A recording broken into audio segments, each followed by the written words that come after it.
छात्रगण Bihar SSC, Bihar दरोगा, BPSC जैसी परीक्षाओं में बिहार से संबंधित कठिनतम प्रश्नों को भी आप राघव रीजनिंग क्लासेज के छात्रों द्वारा तैयार किए गए इस बिहार श्रृंखला से आसानी से हल कर देंगे। साहब, आप हमारे कुछ एपिसोड सुनकर तो देखिए, दीवाने हो जाएंगे। जिंदगी हो या गाड़ी, जीतेगा वही जो टाइम पे गियर चेंज करेगा। अगर आपको राजा बनने का शौक है तो गुलाम की तरह मेहनत करना सीखिए। मैं कुणाल कुमार पूसा समस्तीपुर से बिहार ज्ञान श्रृंखला में माननीय गुरुदेव के चरणों में प्रणाम करता हूँ। साथ ही साथ सुधाकर जी हाजीपुर से, शिखा जी हाजीपुर से, दीपक जी बक्सर से, सुदर्शन जी छपरा से, अशोक जी धनबाद से और जीतू जी तमिलनाडु चेन्नई से आप सभी का स्वागत करते हुए आप सभी को बिहार के बारे में विस्तार से जानकारी देंगे, जिसे आप ध्यानपूर्वक सुनें। और इस श्रृंखला के अंत में आपसे कुछ सवाल किए जाएंगे, जिसका जवाब कमेंट के माध्यम से दें। वर्तमान में पटना का इतिहास प्राचीन पाटलिपुत्र से जुड़ा है। यह नगर 5वीं शताब्दी ईसा पूर्व में मगध के शासक अजातशत्रु द्वारा बसाया गया। इसका विकास एक सैनिक शिविर के रूप में हुआ ताकि उत्तर की ओर से बज्जियों द्वारा आक्रामक कार्रवाई को रोका जा सके। यह संस्थान गंगा और सोन नदी के संगम पर स्थित था और दक्षिण में पुनपुन नदी भी इसकी सुरक्षा में सहायक थी। आगे चलकर यह नगर बज्जियों पर आक्रमण का केंद्र बना। मगध के विस्तार के फलस्वरूप राजगीर का नगर अब राजधानी के लिए उपयुक्त नहीं रहा, तो अजातशत्रु के उत्तराधिकारी उदयन ने पाटलिपुत्र को राजधानी बनाया। कहा जाता है कि जब यह नगर बसाया जा रहा था तो महात्मा बुद्ध इधर से गुजरे और उन्होंने इस नगर के उत्कर्ष और गौरव की भविष्यवाणी की, परंतु यह भी कहा है कि गृह कलह, अग्निकांड और बाढ़ से इस नगर का विनाश होगा। उनकी भविष्यवाणी सच्ची साबित हुई। लगभग 3 शताब्दियों तक पाटलिपुत्र का नगर 3 साम्राज्यों मगध, नंद और मौर्य की राजधानी रहा। इसके गौरव की चर्चा यूनानी दूत मेगास्थनीज ने की है। वह इस नगर को पालिप्रोथा कहता है और इसे समकालीन सूसा और एक बात बताना ईरानी के प्रसिद्ध नगर से श्रेष्ठ बताता है। लगभग 185 ईसा पूर्व में हिंदी यूनानी शासक डेमेट्रियस के अभियान से पाटलिपुत्र का विनाश हुआ। इसी के साथ मौर्य वंश का भी अंत हुआ। गुप्त साम्राज्य के अधीन 4वीं शताब्दी ईसा से पाटलिपुत्र का पुनरुद्धार हुआ। चंद्रगुप्त वन और समुद्रगुप्त ने पाटलिपुत्र को ही राजधानी बनाया, मगर चंद्रगुप्त 11 द्वारा राजधानी उज्जैनी में स्थानांतरित करने की चर्चा कुछ इतिहासकार करते हैं, कुछ इससे असहमत भी हैं। पाटलिपुत्र का गौरव इस काल में बन रहा है और समकालीन चीनी यात्री फाहियान इसके भव्य और सुंदर भवनों की प्रशंसा उन्मुक्त कंठ से करता है। गुप्त साम्राज्य के पतन और हुनों के आक्रमण के पश्चात इस नगर का अंततः पतन हो गया। 7वीं शताब्दी के चीनी यात्री चुआन चुआंग ने पाटलिपुत्र की नष्ट अवस्था का भी वर्णन किया है। प्राचीन में गोधूली बेला में पाटलिपुत्र और गौरव भी लुप्त हो चुका था। इस क्षेत्र का जीर्णोद्धार और वर्तमान पटना के निर्माण का श्रेय महान अफगान शासक शेर शाह को जाता है। तारीख़ दाऊदी के विवरण के अनुसार 1541 में शेर शाह ने इस नगर के सामरिक महत्व और भौगोलिक स्थिति को देखते हुए एक मजबूत किले का निर्माण यहाँ करवाया। इस पर 5 लाख रुपए खर्च हुए। यही नगर बिहार की राजधानी बनाया गया और तत्कालीन राजधानी बिहार शरीफ का महत्व अब घटने लगा। धीरे धीरे पटना का महत्व बढ़ा और समृद्धि भी। 1574 तक अकबर ने पटना पर मुगल शासक स्थापित कर लिया। 1580 में अकबर ने पटना में टकसाल या मुद्रालय का भी गठन किया। 1641 में मैनरिक नामक यात्री ने यहाँ की जनसंख्या 2 लाख बताई। नगर की पश्चिम की दिशा में विस्तार भी आरंभ हो चुका था और यूरोपीय कंपनी इस नगर से व्यापार में सक्रिय थी। 18वीं शताब्दी के आरंभ में औरंगजेब के पौत्र शाहजादा अजीम ने इस नगर का नवनिर्माण कराया, जिस पर 1 करोड़ रुपए खर्च हुए। अब आगे बिहार ज्ञान की जानकारी शिखा जी से मिलेगी, जो हाजीपुर से हैं। धन्यवाद। बिहार ज्ञान श्रृंखला में आप सभी का स्वागत है। मैं शिखा। जैसा कि कुणाल जी ने कहा, आगे की जानकारी मेरे द्वारा लीजिए। उसने इस नगर का नाम अजीमगढ़ रखा और इसे द्वितीय दिल्ली बनाने का प्रयास किया। 1738 से 39 में नादिर शाह द्वारा दिल्ली में कत्ले आम के बाद कुछ समय के लिए आजिमाबाद का नगर ही उत्तरी भारत का सबसे महत्वपूर्ण शैक्षिक और सांस्कृतिक केंद्र बन गया। मुगल साम्राज्य के पतनोपरांत यह स्थिति बदली। 1912 में बिहार प्रांत के गठन के बाद पटना का पुनः विस्तार हुआ। पश्चिमी भाग में प्रशासकीय क्षेत्र का विकास हुआ। दक्षिण, पश्चिम और पूर्व तीनों ही दिशा में यह नगर अब फैल चुका है। आधुनिक काल में यह नगर पटना के नाम से ही पुकारा गया।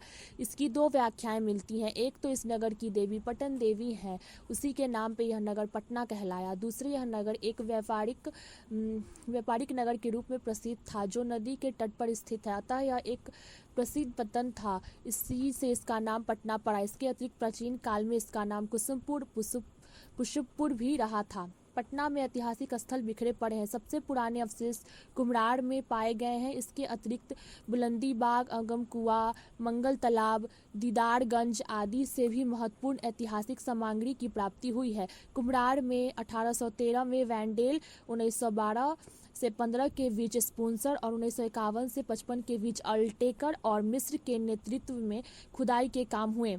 यहाँ की सबसे प्रसिद्ध प्राप्ति मौर्यकालीन की राजमहल के अवशेष हैं। मात्र एक विशाल कक्ष के अवशेष प्राप्त हो सके। इसकी विशेषता गोलाकार चिकने खंभे, इनके अनेक टुकड़े मिले हैं। कुषाण एवं गुप्तकालीन अवशेष भी यहाँ मिले हैं। 7वीं शताब्दी ईस्वी के बाद के अवशेष उपलब्ध नहीं हुए हैं और इस आधार पर भी नगर के विनाश की बात की पुष्टि होती है। अन्य स्थानों पर प्राप्त सामग्री से प्राचीन पाटलिपुत्रा के विस्तृत क्षेत्रफल का पता चलता है। नगर की सुरक्षा हेतु बनी दीवार के अवशेष पटना सिटी में मंगल तालाब तक पाए गए हैं। पटना सिटी एक ही दीदारगंज मोहल्ले से मौर्यकालीन मूर्ति कला की अत्यंत सुंदर कलाकृति उपलब्ध हुई है। यह एक यक्षिणी की मूर्ति है। इसकी विशिष्टता पत्थर की चमकीली पॉलिश के रूप में देखी जा सकती है, जो मौर्यकालीन वास्तुकला की सबसे महत्वपूर्ण विशेषता है। मुहल्ला मुगल काल में व्यापारिक सामान या माल पर चुंगी की वसूली का केंद्र था। इसके पूर्व की ओर नंगला का क्षेत्र संभवतः अजात शत्रुकालीन पाटली ग्राम था, जिसका पश्चिम की ओर विस्तार बाद के काल में हुआ। इसके पश्चात नगर का किलेबंद क्षेत्र था, जिसकी पूर्व और पश्चिमी सीमाएं पूरब और पश्चिम दरवाजा मोहल्ले के रूप में क्रमशः देखी जाती थी। इसी पूर्वी सीमा के समीप मरूफगंज और मुशुरगंज के 2 मोहल्ले हैं, जो देश सूफियों के नाम से जुड़े हैं। पटना साहिब रेलवे स्टेशन के पश्चिमोत्तर में मोहल्ला धवलपुरा में 2 महत्वपूर्ण ऐतिहासिक स्मारक है। एक शेरशाह ने बनाई हुई मस्जिद 1541 और दूसरा सुरक्षित है। दूसरा एक मकबरा जो अवध के संस्थापक सादत खां के पिता का है। मस्जिद अभी भी सुरक्षित है और आबाद है। रेलवे स्टेशन की दक्षिण की ओर बेगमपुर मोहल्ला में हैबतगंज का मकबरा है, जो हैदर अली का दामाद और नवाब सिराजुद्दौला का पिता था। रूहेलों के उपद्रव में उसका वध हुआ था। 1748 में धवलपुरा में से पश्चिम की ओर चिमनी घाट मोहल्ले में नवाब हैबतगंज का महल स्थित था, जो चिहलस्तुन कहलाता था। सैफ खां शाहजहां के काल में बिहार के प्रांतपति रहा। इसके द्वारा निर्मित मदरसा फारसी शिक्षा का प्रसिद्ध केंद्र रहा, जिसकी चर्चा 18वीं शताब्दी के ईरानी यात्री और धर्माचार्य बहवानी ने भी की है। अब मदरसा के केवल अवशेष रह गए हैं, परंतु मस्जिद अभी भी आबाद है। चौक से दक्षिण की ओर पटना सिटी स्कूल के समीप स्थित मंगल तालाब है। धन्यवाद। जैसा कि शिखा जी ने बताया, आगे की मैं बताता हूँ। सैफ खां के मदरसे से दक्षिण पटना में पटना साहिब रेलवे स्टेशन तक का विस्तृत क्षेत्र कलादारी महल का क्षेत्र था। पटना का दुर्ग और प्रशासनिक मुख्यालय यहीं स्थित था। अब भी इस क्षेत्र का कुछ भाग किला के नाम से जाना जाता था। यह मदरसे के पूरब की ओर स्थित जलान परिवार का निवास स्थान है, जो किला कोठी कहलाता है। दीवान बहादुर राधाकृष्ण जलान द्वारा संगठित एक निजी संग्रहालय अभी भी किला कोठी में देखा जा सकता है। चौक से पश्चिम की ओर कुछ दूरी पर महाराज घाट है। यहाँ राजा राम नारायण का निवास था, जो 1756 से 61 के बीच बिहार के उपराष्ट्रपति रहे। इसके अवशेष सुरक्षित हैं।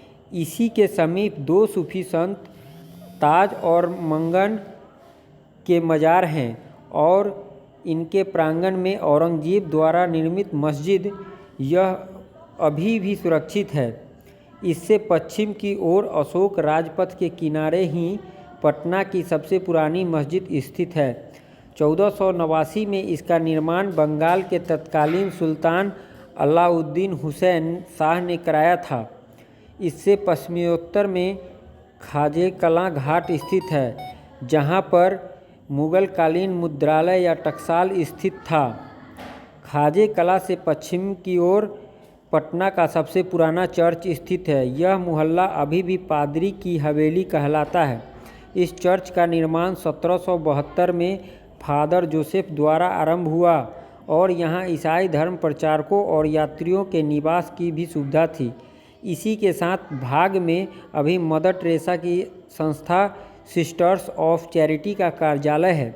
यह स्थान 1857 के विप्लव का एक महत्वपूर्ण घटना स्थल रहा।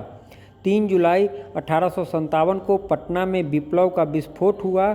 इसका नेतृत्व पीर अली ने ग्रहण किया, जो समीपवर्ती गुरहट्टा मोहल्ले में किताब की दुकान रखते थे।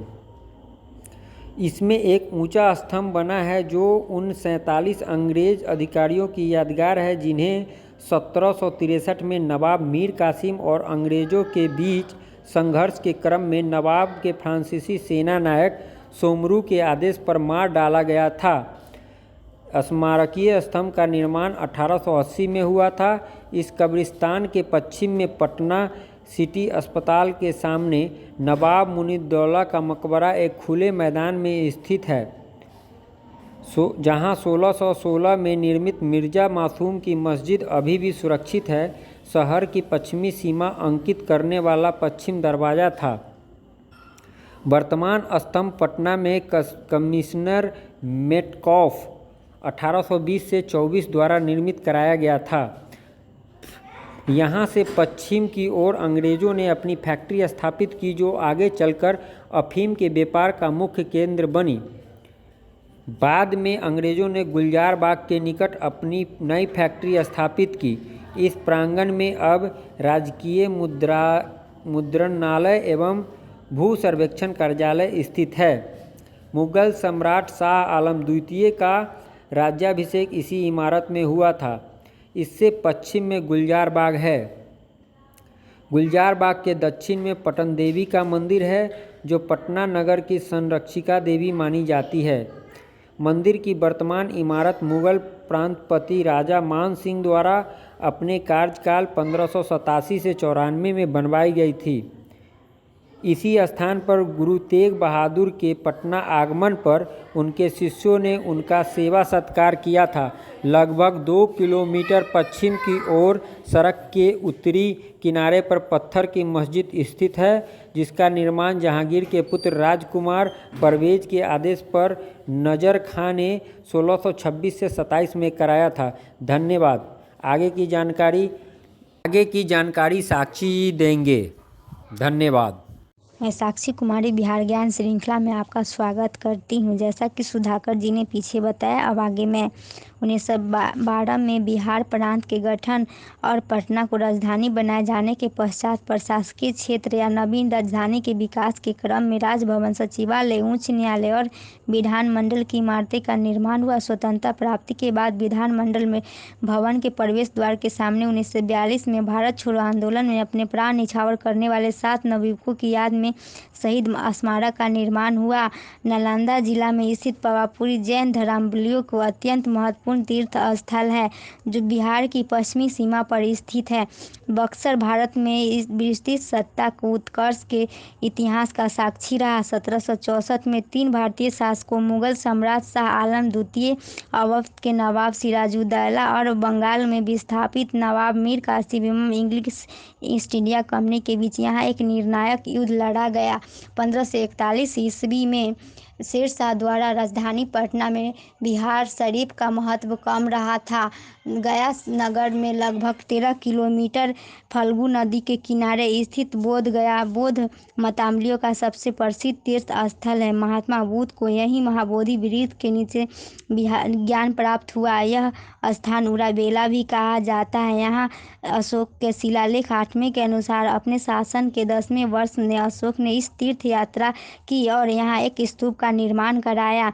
इस प्रांगण में अनेक ऐतिहासिक स्मारक है। महाबोधि वृक्ष अपने आप को 2500 साल पुराना है और विश्व के प्राचीनतम वृक्षों में से एक है। इसकी शाखा श्रीलंका के शासक तिस्सा ने अशोक द्वारा भेजी गई थी। मैं सुदर्शन कुमार छपरा बिहार से बिहार ज्ञान श्रृंखला में आपका स्वागत है। जैसा कि साक्षी जी ने बताया, शाह अर्जनक का निधन, बिहार प्रांत का गठन इत्यादि के बारे में अब आगे की जानकारी मेरे द्वारा। बाबर की गुफाएं गया से लगभग 10 किलोमीटर दूर स्थित पहाड़ियों के बीच ऐतिहासिक महत्व के लिए प्रसिद्ध है। इसे सम्राट अशोक द्वारा भिक्षुओं के निवास के लिए बनवाया गया था। मनेर, जो पटना से 25 किलोमीटर पश्चिम में स्थित है। मंदारगिरी, ये भागलपुर से लगभग 25 किलोमीटर दक्षिण में स्थित पहाड़ी पर 700 फीट ऊंची तथा 5 किलोमीटर पर फैली है। यहाँ 2 प्राचीन मंदिर तथा गुफाएं हैं। सल्तनत काल में तुगलक शासकों के द्वारा मुंगेर पर नियंत्रण स्थापित हुआ। अंग्रेजों के दबाव के कारण मीर कासिम को यहाँ से पलायन करना पड़ा। सन 1764 में बक्सर का निर्णायक युद्ध लड़ा गया। राजगीर बिहार के प्राचीनतम ऐतिहासिक में से एक राजगीर भी है। यहाँ जरा संघ का अखाड़ा है जो पहाड़ी पर है। भगवान बुद्ध का यहाँ निवास रहा है। गिद्धकूट पर्वत पर निर्मित जापानी मंदिर विश्व शांति स्तूप के नाम से विख्यात है। यहाँ रज्जू मार्ग भी आकर्षण का केंद्र है। अब आगे की जानकारी दीपक जी देंगे। धन्यवाद। मैं दीपक कुमार बिहार ज्ञान श्रृंखला में सुदर्शन जी ने बताया भगवान बुद्ध का निवास स्थान, रज्जू मार्ग इत्यादि के बारे में। इसके आगे की जानकारी मेरे द्वारा। अब ध्यान से सुनिए। मुगल काल में राजा मानसिंह ने 1592 ईस्वी में बिहार और बंगाल की राजधानी बनाया। बिहार नेपाल सीमा के निकट स्थित रामपुरवा से 2 अशोक स्तंभों के अवशेष प्राप्त हुए हैं। इन खंभों के शीर्ष भाग पर एक पर सिंह और एक पर सांड की आकृति बनी है। इस पर कोई अभिलेख नहीं है। पश्चिमी चंपारण जिला में स्थित लौरिया नंदनगढ़ का स्थान अशोक के स्तंभ के लिए प्रसिद्ध है। अशोक के प्रथम 6 स्तंभ लेख यहीं से प्राप्त हुए हैं। भागलपुर के समीप विक्रमशिला का नगर पाल युग में एक महत्वपूर्ण शैक्षिक केंद्र रहा था। विश्वविद्यालय की स्थापना धर्मपाल के द्वारा की गई थी। वैशाली गुप्त साम्राज्य के अधीन यह पुनः एक प्रांतीय राजधानी बनी। इसकी चर्चा बौद्ध एवं जैन साहित्य में विस्तृत रूप में हुई है। वैशाली में द्वितीय बौद्ध संगति का आयोजन 4वीं शताब्दी ईसा पूर्व में हुआ। सासाराम में शेरशाह का मकबरा अष्टकोणी मकबरों का यह अंतिम और सर्वश्रेष्ठ उदाहरण है, जो एक झील के बीच में निर्मित है। धन्यवाद। मैं जीतू कुमारी बिहार ज्ञान श्रृंखला में आपका स्वागत करती हूँ। अभी पीछे आपको दीपक जी ने बताया, अब आगे शेरशाह का मकबरा अष्टकोणी मकबरों का यह अंतिम और सर्वश्रेष्ठ उदाहरण है, जो एक झील के मध्य में निर्मित है। इसी का पूर्व रूप शेरशाह के पिता हसन खां के मकबरे में देखा जा सकता है, जो इसी मकबरे से कुछ दूरी पर स्थित है। यह अंतिम प्रयास शेरशाह के पुत्र इस्लाम शाह के मकबरे में देखा जा सकता है, जो अधूरा रह गया क्योंकि सूर्यवंश का पतन इस्लाम शाह की मृत्यु के तुरंत बाद हो गया था। सासाराम में ही अशोक के लघु शिलालेख की प्राप्ति चंदनपीर पहाड़ी से हुई है। इसमें अशोक द्वारा धम्म यात्राओं की विस्तृत चर्चा मिलती है। मुंगेर के दक्षिण पश्चिम में लगाया 25 मील की दूरी पर स्थित सूरजगढ़ का छोटा नगर शेरशाह के राजनैतिक उत्कर्ष से जुड़ा है। 1536 में यही एक निर्णायक युद्ध में शेरशाह ने अपने प्रतिद्वंदी नुहानी पठान सरदारों और उनकी सहायता कर रही बंगाल की सेना को पराजित कर बिहार में आगे राजनैतिक वर्चस्व को सुरक्षित कर लिया था। इसी युद्ध से उसके बंगाल अभियान और तत्पश्चात हुमायूं के साथ निर्णायक संघर्ष की भूमिका बनी। ऐतिहासिक महत्व के अन्य स्थानों में चंपारण स्थित के सरिया अशोक के स्तूप के अवशेषों के लिए, कहलगांव बरारी गुफाओं और गुफा के मंदिर के लिए, सुल्तानगंज में प्रसिद्ध शिला जहांगीर कालीन के लिए प्रसिद्ध है, सिमरावगढ़ जो नेपाल की तराई क्षेत्र में स्थित है, जो कर्नाटक शासकों की राजधानी भी थी। इसके आगे अशोक जी कुछ प्रश्न बोलेंगे, जिसका उत्तर आप सबको कमेंट बॉक्स में देना होगा। जय हिंद, धन्यवाद। समान ज्ञान श्रृंखला में मैं शिवा कुमार औरंगाबाद बिहार से। हमारा आज का टॉपिक है प्रधानमंत्री जनधन योजना। प्रधानमंत्री जनधन योजना 28 अगस्त 2014 को प्रारंभ की गई थी। इसके अंतर्गत जीरो बैलेंस पर बैंक खाता खोला जा सकता है। योजना का उद्देश्य देश के सभी परिवारों की बैंक खातों तक पहुंच बनाना है। निर्धन लोगों को आर्थिक रूप से सशक्त बनाने हेतु चलाई गई इस योजना में खाता धारकों को 30,000 रुपये का न्यूनतम जीवन बीमा और 1 लाख रुपए का दुर्घटना बीमा दिया जाता है। खाताधारी बैंक से 6 महीने के अंतराल पर 5,000 रुपये की राशि ऋण के तौर पर ले सकता है। खाताधारी को एटीएम कार्ड की तरह रुपए कार्ड की सुविधा दी जाती है। साधारण मोबाइल फ़ोन पर खाते की जानकारी मैसेज के जरिए प्राप्त की जा सकती है। यह एक सफल योजना है और इसके अंतर्गत अब तक 29 करोड़ से अधिक खाते खोले जा चुके हैं। धन्यवाद। बिहार की श्रृंखला में आप सभी का फिर से स्वागत है। हमारे प्रमुख साथियों ने ऐतिहासिक विविधता के बारे में चर्चाएं की, जिससे संबंधित हम 10 महत्वपूर्ण प्रश्न आप सभी से पूछेंगे। उस प्रश्न का जवाब आप कमेंट बॉक्स के माध्यम से दे सकते हैं। तो पहला प्रश्न है, पाटलिपुत्र नगर को किस शासक के द्वारा बसाया गया? दूसरा प्रश्न है, पाटलिपुत्र को किसने राजधानी बनाया? तीसरा प्रश्न है, अकबर ने पटना में कब मुगल शासन स्थापित किया? चौथा प्रश्न है, सिखों के 10वें गुरु कौन थे? उनका जन्म स्थल कहाँ है? पांचवा प्रश्न है, विप्लव का विस्फोटक कब हुआ था? छठा प्रश्न है, सर्वेक्षण कार्यालय कहाँ स्थित है? सातवां प्रश्न है, पटना नगर की संरक्षिका किस देवी को मानी जाती है? आठवां प्रश्न है, गोलघर का निर्माण कब और किन्होंने किया? नौवां प्रश्न है, महावीर ने अपना अंतिम उपदेश कहाँ दिया था? 10वां प्रश्न है, बोध गया किस नदी के किनारे है एवं किनके सबसे प्रसिद्ध तीर्थस्थल भी हैं? तो जैसा कि आप लोगों ने ध्यानपूर्वक सभी प्रश्नों को सुना और हम आपके जवाब की प्रतीक्षा करते हैं। धन्यवाद।